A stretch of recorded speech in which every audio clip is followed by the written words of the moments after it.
और मेरी bad mouse gang, क्या हाल है तुम्हारे। तो आज हम लोग लपेटने वाले हैं क्लास 12 के बिजनेस स्टडीज का चैप्टर नंबर 6 स्टाफिंग।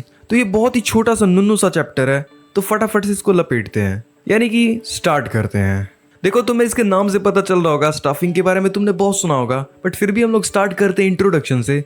देखो, स्टाफिंग का बहुत ही सिंपल सा मतलब होता है सही बंदे को सही काम पे लगाना, लोगों को उनके काम के हिसाब से चुनना। मान लो कि तुम एक कंपनी खोल रहे हो, तुम्हें एक अकाउंटेंट की ज़रूरत पड़ेगी, एक सिक्योरिटी गार्ड की ज़रूरत पड़ेगी, एक सफाई वाले की ज़रूरत पड़ेगी।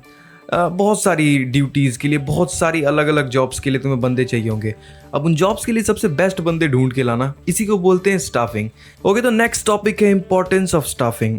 तो स्टाफिंग के बहुत ज़्यादा इंपॉर्टेंस है ही नहीं, 4 ही हैं, तो फटाफट से लपेटते हैं। तो सबसे पहला, राइट पर्सन बेटर परफॉर्मेंस। सही काम के लिए सही बंदा नहीं लेके आए तो वो काम तो वो चौपट करेगा ही, साथ में तुम्हारा लॉस भी कराएगा। अगर तुम सिक्योरिटी गार्ड के लिए एक सूखा सा बंदा ले आए, बिल्कुल कांटे जैसा, जो सारा दिन सिर्फ विमल खाता रहता है, तो भाई वो कैसे करेगा सिक्योरिटी तुम्हारे कंपनी की। उसको 2 थप्पड़ किसी ने लगाए, वो 90 डिग्री में घूमने लग जाएगा। अगर सही बंदा लगाया, मतलब एकदम एकदम बैड माउस हट्टा कट्टा, तो उसको दूर से ही देख के अपना प्लान बदल लेंगे अगर कुछ करने भी आ रहे होंगे तो। दूसरा है इंक्रीज एफिशिएंसी।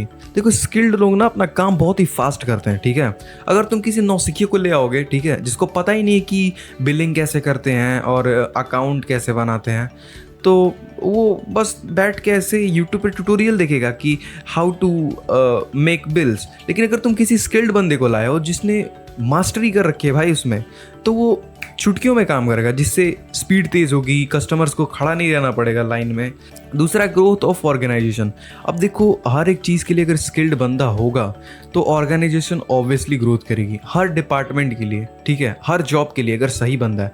लास्ट है एम्प्लॉय सेटिस्फैक्शन। अब किसी बंदे को उसके मतलब का काम दे दोगे तो फिर भाई वो मजे से करेगा, ठीक है। मान लो 2 बंदे हैं, किसी को, एक को ग्राफिक डिजाइनिंग पसंद है और एक को एडवर्टाइजमेंट्स बनाना, तो तुम अगर इसका काम उसको दे दोगे तो उसको ग्राफिक डिजाइनिंग में मजा नहीं आएगा और उसको एड्स बनाने में, तो दोनों अपना काम ढंग से नहीं करेंगे। लेकिन दोनों को उनके मतलब का, उनके पसंद का काम मिल गया तो भाई दोनों बहुत ही मन लगा के करेंगे और इससे वो लोग सेटिस्फाई रहेंगे, क्योंकि सेटिस्फैक्शन बहुत ज़रूरी है अपने काम से। क्योंकि अगर एट द एंड तुम्हें सेटिस्फैक्शन नहीं मिलता अपने काम से, तो वो तुम्हारे लिए एक सिर्फ बोझ बन के रह जाएगा।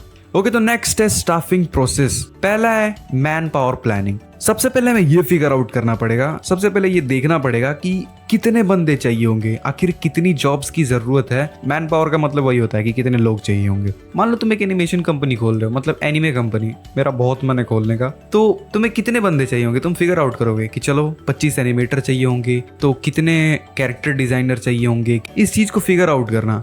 दूसरा है रिक्रूटमेंट। अब रिक्रूटमेंट का मतलब है लोगों को अट्रैक्ट करना जॉब के लिए, ठीक है, जैसे कि पोस्टर्स लगाना, एडवर्टाइजमेंट्स कराना कि हाँ हमें इतने बंदों की ज़रूरत है, अगर किसी को इस चीज़ के लिए जॉब चाहिए तो अप्लाई कर सकता है।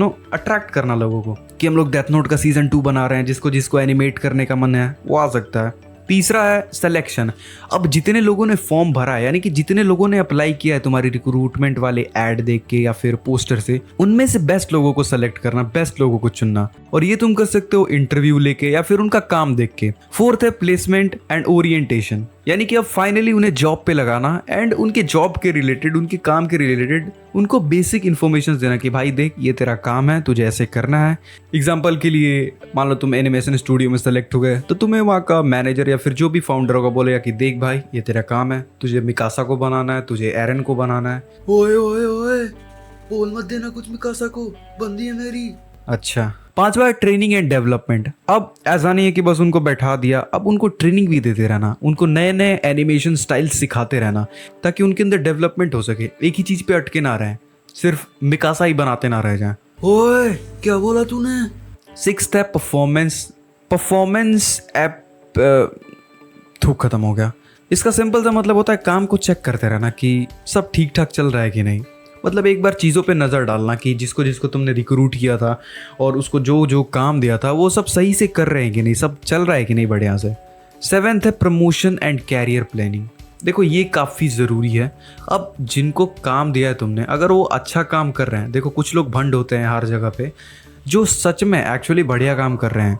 यार, ये कुत्ते इतनी बैड मौसी करते क्यों है इस टाइम, यानी कि जो सच में एक्चुअली में अच्छा काम कर रहे हैं कंपनी में, उनको प्रमोशन देना और उनको और अपॉर्चुनिटीज़ देना ओके, तो अब जो हम लोगों ने चीज़ें पढ़ी हैं, अब इन्हीं के थोड़े और डीप में जाएंगे हम लोग। नहीं, ये वाला डीप नहीं, ये तो मर गया बेचारा, RIP। वैसे किस किस ने द बॉयज़ का सीज़न 5 देख लिया है मुझे बताना कमेंट में। सबसे पहला है रिक्रूटमेंट, कैंडिडेट को अट्रैक्ट करना। तो देखो, रिक्रूटमेंट करने के 2 सोर्सेस होते हैं। सोर्सेस समझ ही रहे हो कि कैसे करोगे रिक्रूट। पहला होता है इंटरनल, यानी कि कंपनी में से ही बंदा हायर करना। मान लो कि एक डायरेक्टर की पोस्ट खाली है, तो तुमने बाहर जाने की बजाय अंदर किसी एनिमेटर को ही उठाया जिसे डायरेक्शन की थोड़ी बहुत नॉलेज है और उसे वो वाली पोजीशन दे दी। यानी कि जिस डायरेक्टर की पोजीशन के लिए तुम्हें बाहर से बंदे को रिक्रूट करना पड़ता, तुमने अंदर के बंदे को ही वो पोजीशन दे दी। तो ये हो गया internal source of recruitment. And external तुम लोग समझ ही रहे होगे, यानी कि बाहर से बंदे को रिक्रूट करना, इंटरव्यू लेके, पोस्टर्स लगा के, बाहर से डायरेक्टर वाली पोजीशन के लिए किसी को हायर करना। नेक्स्ट है सिलेक्शन। अब सिलेक्शन हम लोग पहले पढ़ चुके हैं, बट सिलेक्शन इतना सिंपल नहीं होता। सिलेक्शन के भी कुछ प्रोसेस होते हैं जिसकी मदद से तुम लोग एकदम सही बंदे को, सही कैंडिडेट को चूज कर पाते हो उस जॉब के लिए। सबसे पहले एप्लीकेशन देंगे वो लोग, यानी कि एप्लीकेशन आएगा, उसके बाद उनका टेस्ट होगा, टेस्ट पास करने के बाद उनका इंटरव्यू होगा, एंड इंटरव्यू के बाद फाइनल सिलेक्शन होगा कि हाँ कौन इस जॉब के एक्चुअली में लायक है। ओके, तो नेक्स्ट है ट्रेनिंग। तो देखो, 2 टाइप की ट्रेनिंग होती है, एक on the job training and एक off the job training. On the job training बहुत ही आसान है, मतलब तुम अपने काम को करते के साथ ही ट्रेनिंग कर रहे हो। बिल्कुल सिंपल में समझो तो तुम ट्रेनिंग के लिए अलग से कोई टाइम नहीं निकाल रहे हो, तुम अपने काम के रिलेटेड ही चीज़ें सीख रहे हो और काम करते हुए सीख रहे हो। एग्जाम्पल के लिए तुमने जो राउटर लगाते जियो का वो वाले भैया, या उनके साथ हमेशा तुम एक असिस्टेंट को देखोगे जो कि एक्चुअल में उसको काम नहीं आ रहा होगा, वो बिल्कुल नया होगा, लेकिन वो उनके साथ घूमता है ताकि वो ट्रेनिंग ले सके उस काम की। तो ये जो नया बंदा कर रहा है इसी को बोलेंगे on the job training. End of the job training का बिल्कुल सिंपल मतलब है कि तुम उसके लिए अलग से टाइम निकाल रहे हो। जैसे कंपनी का मैनेजर या फिर एम्प्लॉयज़ को सेमिनार में भेजा जा रहा है, अलग से किसी कोर्स को करने के लिए भेजा जा रहा है, किसी चीज़ की क्लास लेने के लिए भेजा जा रहा है जो कि काम के साथ नहीं है, उसे अलग से करना है, तो इसी को बोलते हैं of the job training. Okay, तो बैडमॉस गैंग वीडियो हो चुकी है खत्म, एंड इसके मास्टर नोट्स तुम्हें डिस्क्रिप्शन में मिल जाएंगे। ओह काफ़ी गर्मी है, तो अगर अभी तक तुमने चैनल को सब्सक्राइब नहीं किया तो बैडमॉस ही नहीं मित्र, अभी चैनल को सब्सक्राइब करो और जुड़ जाओ बैडमॉस गैंग से। एंड अगर तुम्हारा कोई बैडमॉस दोस्त अभी भी 30-30, 40-40 मिनट की वीडियोस देख के अपना दिमाग खराब कर रहा है, देखो गर्मी से सबका दिमाग खराब है और 40 मिनट की वीडियोस तो और ख़राब कर देती हैं, तो उन्हें ये वीडियो शेयर ज़रूर करना। तो मैं मिलता हूँ तुमसे नेक्स्ट चैप्टर में, तब तक के लिए